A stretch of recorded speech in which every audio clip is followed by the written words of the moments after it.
Welcome to Aging Insight with your host, John Ross and Lisa Shoalmire. This program is brought to you by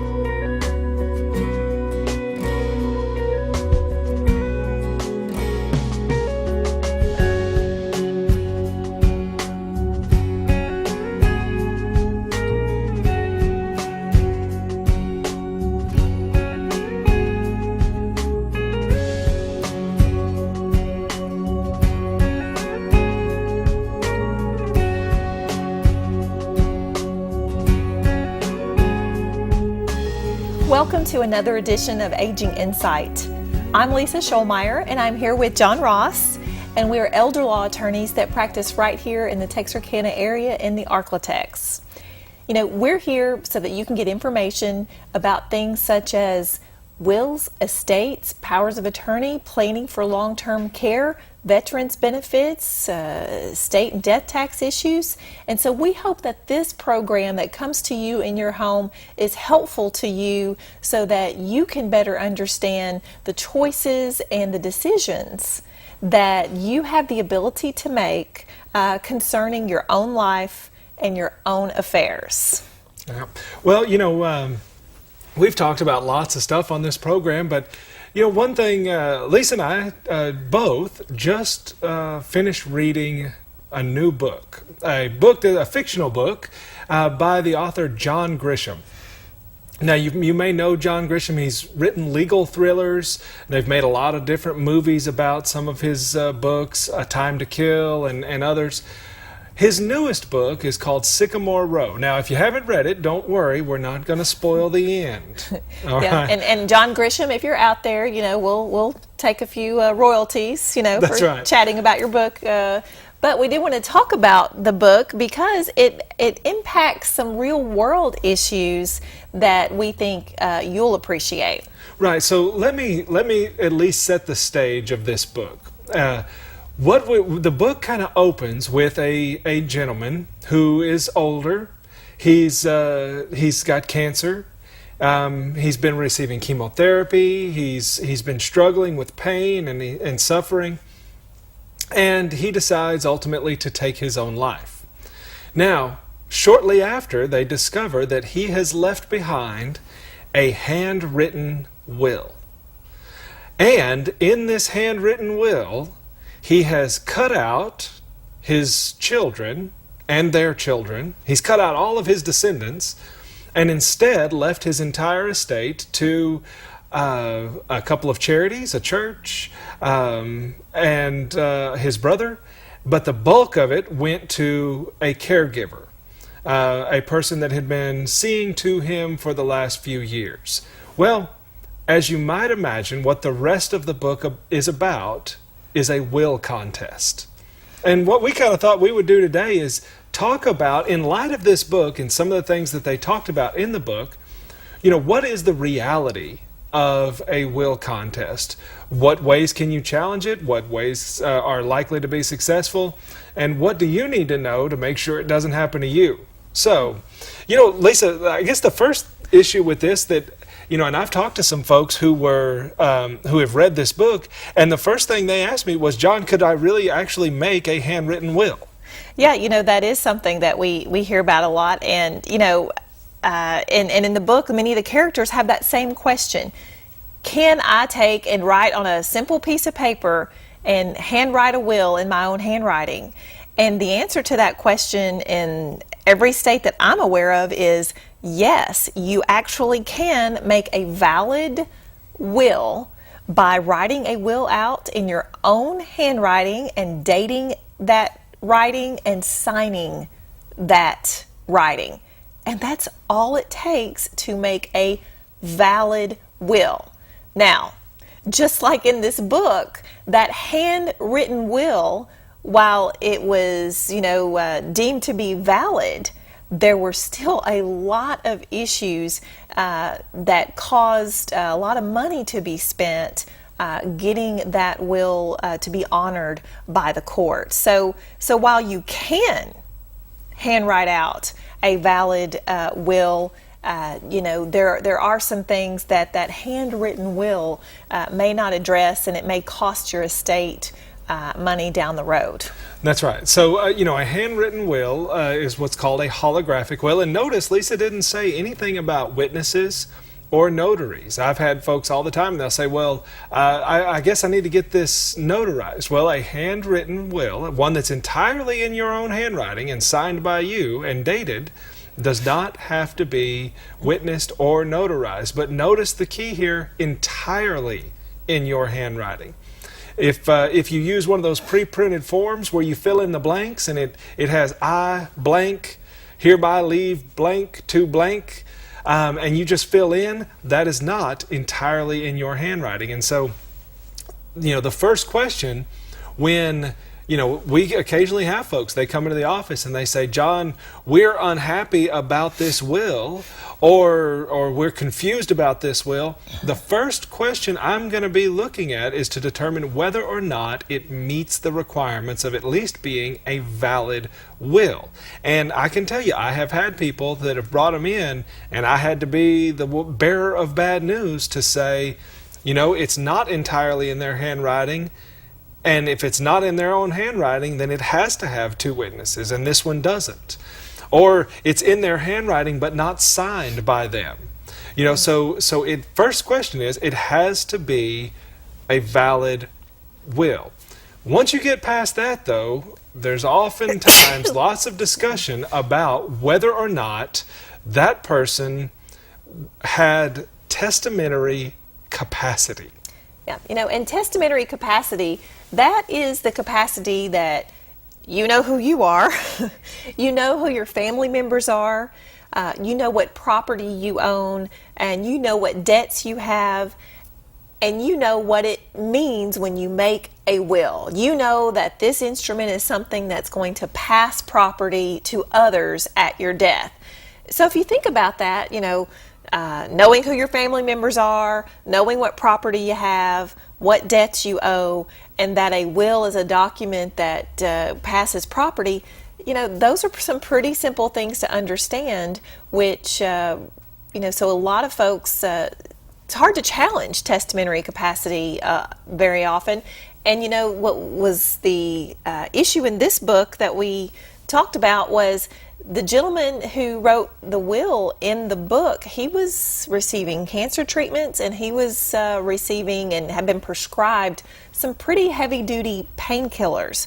So John, how does that, if you're taking prescription medication, can that impact your testamentary capacity? Well, and that's probably one of those big things that lots of people will ask is they'll say, well, Dad had Alzheimer's when he made this will, or Dad was receiving a bunch of pain medicine, or Mom had a fall and had hit her head, and she just wasn't the same as she used to be when she made this will. These are all questions that go to testamentary capacity, and you do have to have testamentary capacity in order to make a valid will.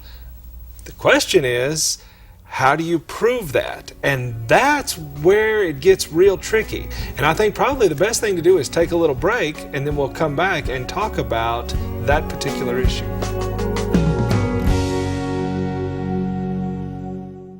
With my dad, it was in a hospital setting.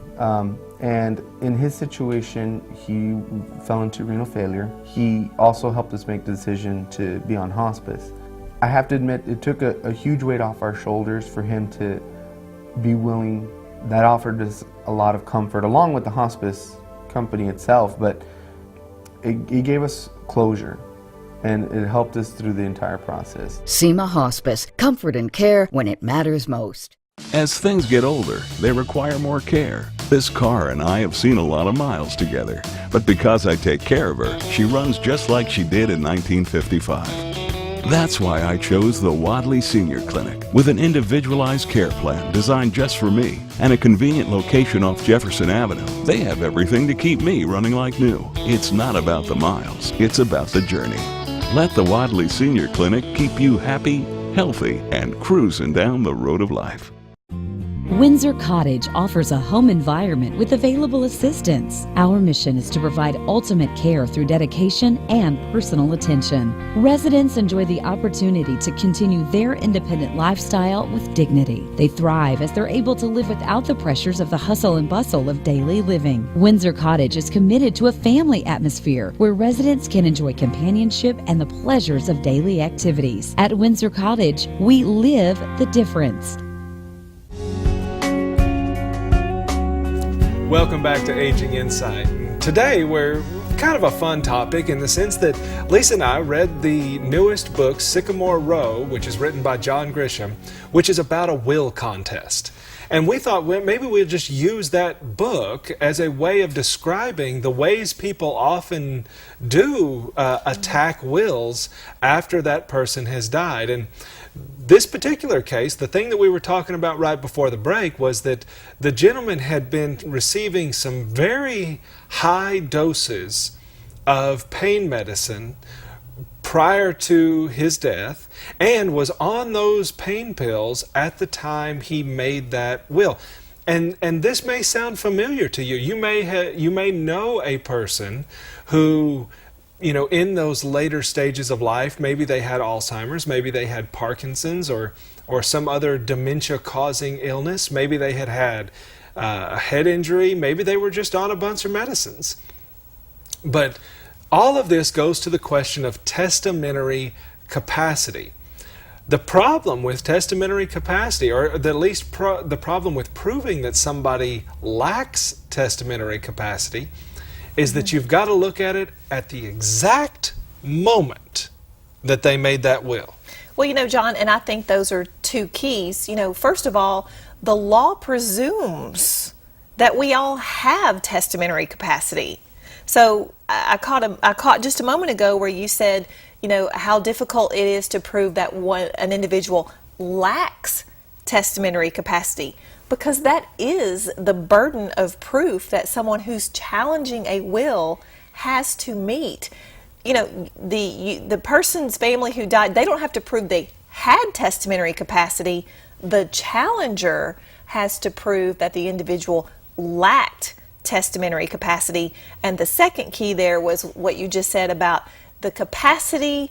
You know, they have to prove that the capacity was lacking at the moment the will and document was executed.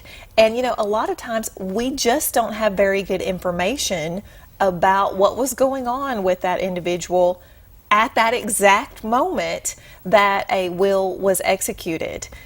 So that presents a challenge to someone who wants to contest that will. Well, you know, and anybody who has maybe been a caregiver for somebody with Alzheimer's, I think about that in particular because that's one of the perfect examples of where, you know, if you've ever been a caregiver for somebody with that disease, you know that when you talk to them one moment, they know who you are, they know who all their family is, they know the nature of their estate and what their assets are, and they ask very pointed questions about, you know, did we get that electric bill paid from last week? Because I know it was past due. And you're shocked that they're so aware, and an hour later, they don't recognize you. They mistake you for other family members. And so here's a situation where you've got a disease that has its highs and lows. And so you can understand why, if we're challenging that will sometime after this person is gone, going back in time to the exact moment where that person has signed that instrument, it's just almost impossible to prove that they lacked testamentary capacity unless you've got some really, really strong medical evidence. Well, that's right. And, you know, and as far as taking the pain medication, you know, in the John Grisham book, the character who was deceased, it was proven that he was taking, you know, substantial amounts of pain medication due to the pain related to his cancer. But that in and of itself, just the fact that you are taking pain medication, even large amounts of pain medication, even strong pain medication, does not automatically mean that you lack testamentary capacity. And in fact, I know the Texas courts have looked at that exact situation, and the law is, that taking that type of medication in and of itself has no bearing on whether someone had testamentary capacity. Yeah, so you can understand that proving that can be very difficult. Well, again, the characters in this book, the lawyers for the children who had been written out, obviously they did not want this will to go through, so they wanted to find this will invalid in some way, shape, or form. And as any good trial lawyer would do, they throw everything into the pot. They may not know whether or not they can prove that the person lacks testamentary capacity, and knowing that that's very difficult, they're going to throw some other ideas in the pot, and one of those was the idea of undue influence. And I tell you, this is also one that we've come across many times in our practice. Yes, it is. And the characters in this book, the lady who was to receive the bulk of the estate of the deceased gentleman, and by the way, this estate was worth millions and millions of dollars, hence all the interest in it. The lady he left his estate to by his handwritten will was a personal caregiver. And how often do you see someone who is caring for someone that's ill, that's quite elderly, that you're doing a lot of, you're cooking meals, you're bathing them, you are assisting them with their hygiene needs and their bathroom needs, and this is a very personal job. And so out of gratitude, perhaps an individual might leave that caregiver something. And so what the children the person who's left out of a will, who feels wronged because a caregiver was substituted for them to receive assets under a will, those beneficiaries that have been left out, they are going to claim that that caregiver exerted influence that was unnatural over that ill person because they were providing them with food and bathing them and doing all those very personal things. And let me tell you, that is a very difficult proposition to prove, that an individual changed a will or left a caregiver a portion of their assets due to some undue influence of that caregiver. John, essentially in Texas, to prove undue influence, you've basically got to show that that caregiver threatened the ill or aged person with perhaps withholding medication or physical violence and ordering them to change their documents and to include them as a beneficiary. I mean, that's about how hard it is to prove. Well, it is. It is very difficult to prove. And part of the reason that it's so difficult to prove is because, we're a country of freedoms. And one of those freedoms is to do whatever you want to do. And that includes how you leave your estate when you die.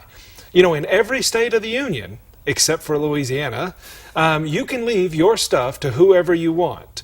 You do not have to leave assets to children or things like that. You can cut those people out. You can leave your stuff to whoever you want. And that's a personal right. It's a personal freedom that we all share, and the courts respect that. And so before they say that somebody exerted so much influence over me that I changed my will, it's got to be proven that that influence was really, really powerful. Obviously, if they held a gun to my head and said, John, sign this or I'm going to pull the trigger, sure, that's undue influence. But what if they were just always around and they're just a great caregiver, and maybe they even suggested, maybe they even asked for, hey, you know what, I'm doing all this caregiver, why don't you leave me all of your estate? And I do, and I change my will. Is that undue influence? No. The fact is, as long as I can still understand what I'm doing, and as long as I can make those decisions, that's my right.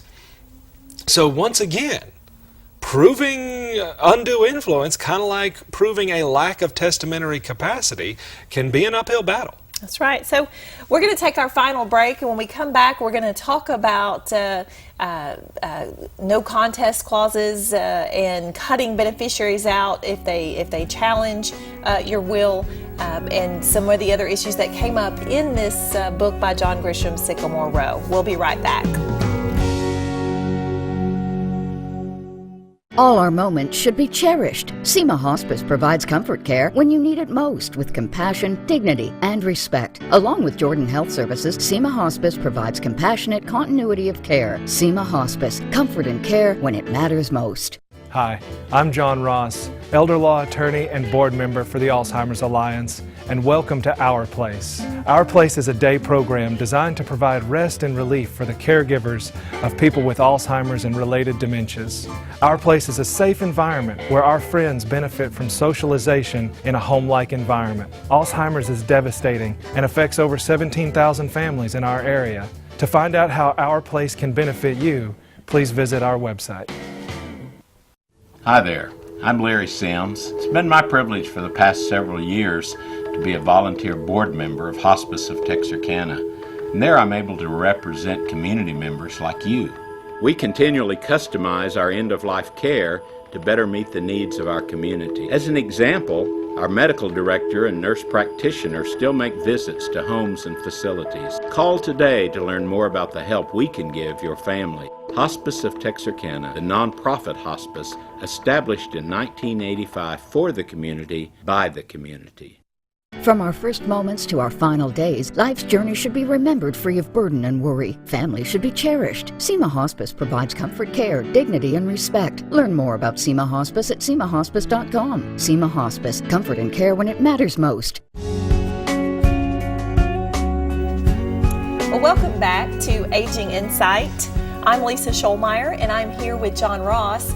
And today we're taking a little inspiration from author John Grisham and his new book, Sycamore Row, which in the legal thriller business, it's not about the mob, it's not about a murder, it's about a will contest. And so we're talking about some of the issues that this book brought up.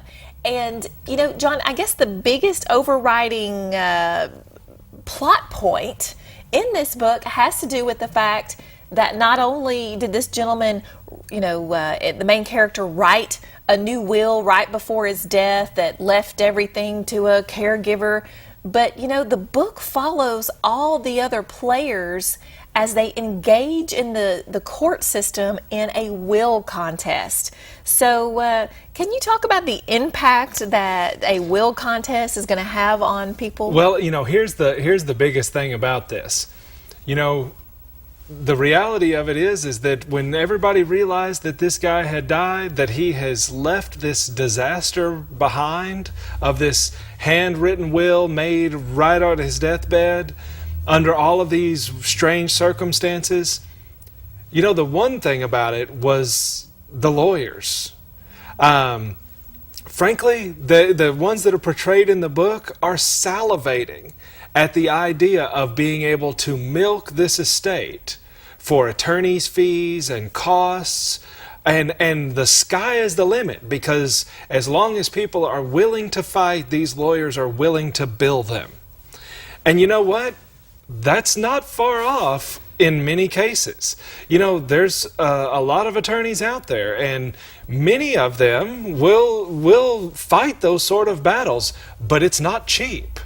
And, we see people all the time that will come in, and maybe they are upset about some issue related to the will, but they don't realize what the cost is of cleaning up these poor planned situations. Mm-hmm. And when we say cost, in some of these cases you're talking tens of thousands of dollars, even hundreds of thousands of dollars, depending on the size and complexity of the estate. Yeah, that's right. When we've had these situations, someone has died, there's a strange will, didn't do what the family thought it was going to do, or it's not right, and people are ready to fight. they come in, they're all mad, they're willing. I've had people tell me, look, I don't care if we spend every last dime that's in the estate on this lawsuit, just as long as my brother doesn't get the money.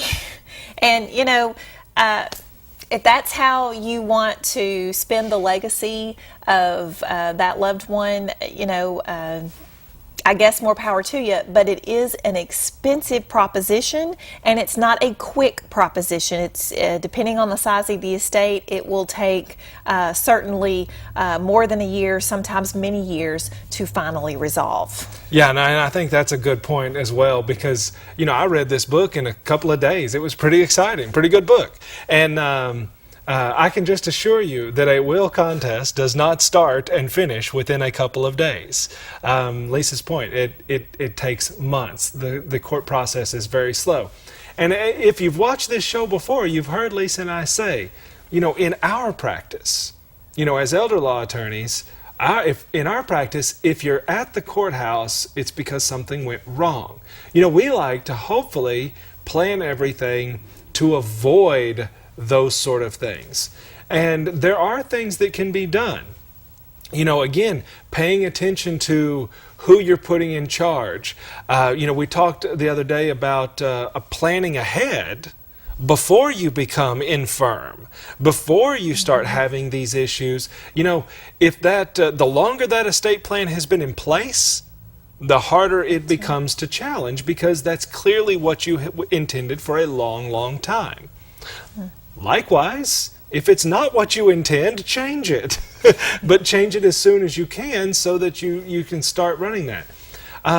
Things like no contest clauses, not great, but there's a way that you can say, here's the consequences of challenging this will. So there's lots of things that you can do, but planning ahead and planning appropriately. So, when you do things yourself, if you did surgery on yourself, it might not turn out too well. It might not turn out too well. Yeah. And the same thing it applies to the legal field. When you do it yourself, chances are you're going to make mistakes. And those mistakes can cost a lot of time and a lot of money. So, if you just want to take a little fictional romp and check out what Mr. John Grisham, who's a big-time legal thriller author, what his take is on a will contest, Sycamore Row is the book that inspired our discussion today here on Aging Insight. Don't forget to catch us on the radio on Saturdays live from noon to 1 on 107.1, and you can also follow us check us out on Facebook /Aging Insight. And John, you got a Twitter? Yeah, you can follow me on Twitter. If you're on Twitter, it's TXK Elder Law, and I post all kinds of stuff on there about aging. So stick with us next time on Aging Insight. Goodbye. Thank you for joining us for this week's Aging Insight program with John Ross and Lisa Shoalmire. This program is made possible by